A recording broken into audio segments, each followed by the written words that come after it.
There was a time where unity was greatly needed yesterday, and House Democrats wouldn't even allow for a moment of silence for Charlie Kirk. Take a look. What purpose does the gentlelady from Colorado rise?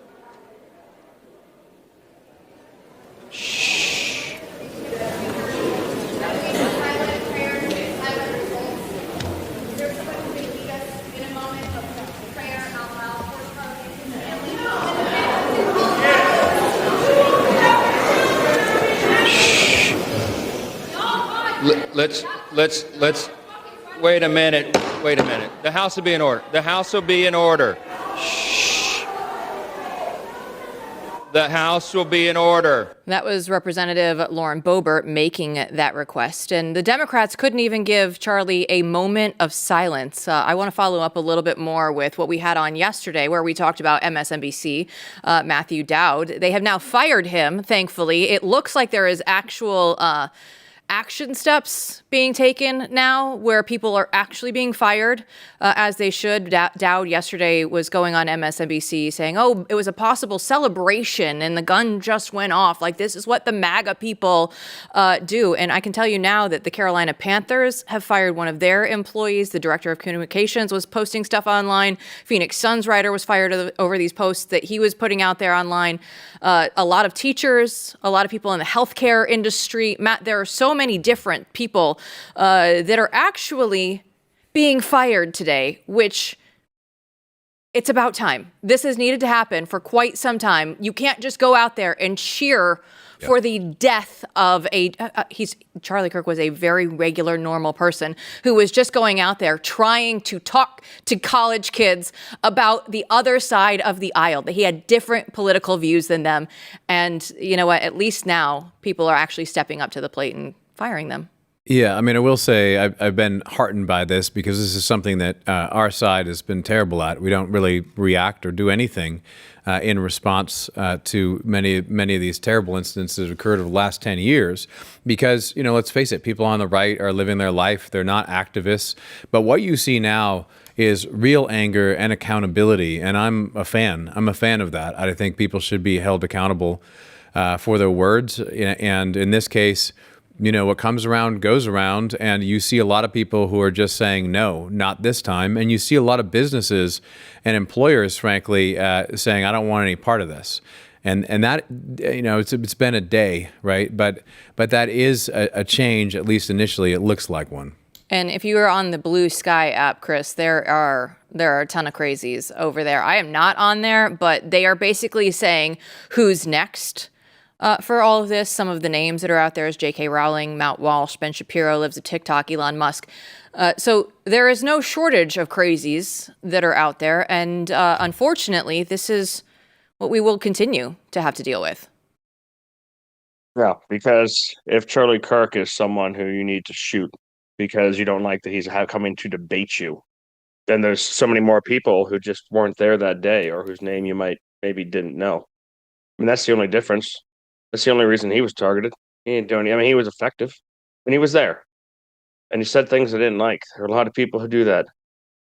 I mean, a good friend of mine, I was in his wedding, has been told that by him and his wife that they need to move because their security can't be guaranteed in their nice family neighborhood they live in Florida, by the way. That people basically need to come into the compound like it's the Godfather. Because they're at war. The threats are real. The copycats are going to happen. And I wrote in my Beltway brief today that this really is a point where we can decide that we're going to get better, or we can decide that we're going to get much worse, much more quickly. And it's going to take a serious turn by society, a serious rejection by the American left, by the universities, not just these businesses and these sports teams, but by the university system of this kind of crap, in order for this to actually have any kind of impact. When you go out there and say a 31-year-old father and husband and debater needs to be murdered for his words, not for the power, not even for the power he wields, not even for the authority he has, not even for the way he spends his money. It's for the words he said that you disagreed with, that he was willing to talk to you about. You could have gotten in line and debated him. When you say that he needs to be executed for that, it's exactly what Jay Leno said. It's a full-on assault, murderous assault on the First Amendment. Anyone who preaches that ought not to be welcomed in the halls of power. Hey, look, I'm not saying like they do on the American left. Oh, you can't even be a pizza delivery boy. But hey, geez, get the heck out of here. Why are you teaching students? Why do you have access to children? There needs to be significantly more accountability than there is right now, and funds need to be taken. And all these nonprofits that for the last 5 years have spent time funneling money towards bail funds for rioters, towards printing T-shirts that have guns on them with the trans flag that says "defend it," and kill people who try to deny your personhood as if not using their pronouns is worthy of being murdered, or all these people who fund groups that are professional agitators. Well, those funds need to be seized, and those boards of directors need to be investigated. These are crimes. You don't need to make new crimes. You don't need to revoke civil rights. You don't need to attack civil liberties. You just need to enforce the laws in the books, like we've seen in Washington, D.C. this past month. Like you've seen, hopefully someday we'll see in Chicago, like you're going to see in more cities, hopefully soon. You just need to enforce the laws on the books and say, no, you can't be doing this illegal stuff that you've gotten away with for years because it leads to violence. Well, the brief, the article that you wrote is called "Why Charlie Kirk's Assassination Will Change Us in Ways This Generation Has Never Seen." I encourage people to go to blazemedia.com and check it out. Yeah, everybody needs to read that. It's great work, Chris, and I'm just glad that we have all made it through without shedding some tears today. It's going to be a tough uphill road, and we will figure out what those next steps are, but that's going to take a few weeks to get out of this. So we appreciate your time. I'm extraordinarily heartbroken. Look, I'm equal parts sad and angry right now, but I guess I'm no part surprised. This has been a constant rise in domestic terrorism in this country. It's taken different forms over the years, but I think we all knew with the, scattered events that have seemed to get less scattered and more consistent, combined with the rhetoric and the anger in the air, that something like this was not only inevitable, but, to a certain degree probable.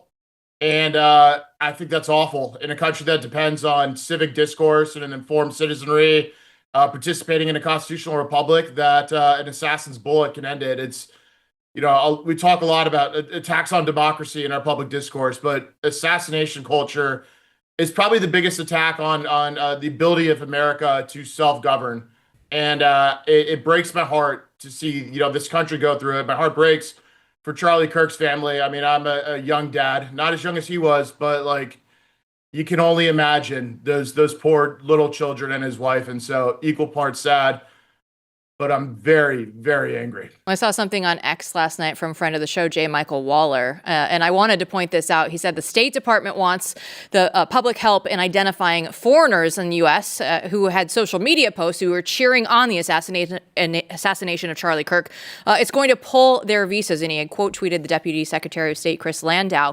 That is good news right here. I mean, the fact that there are some action steps, I would say we want a lot more.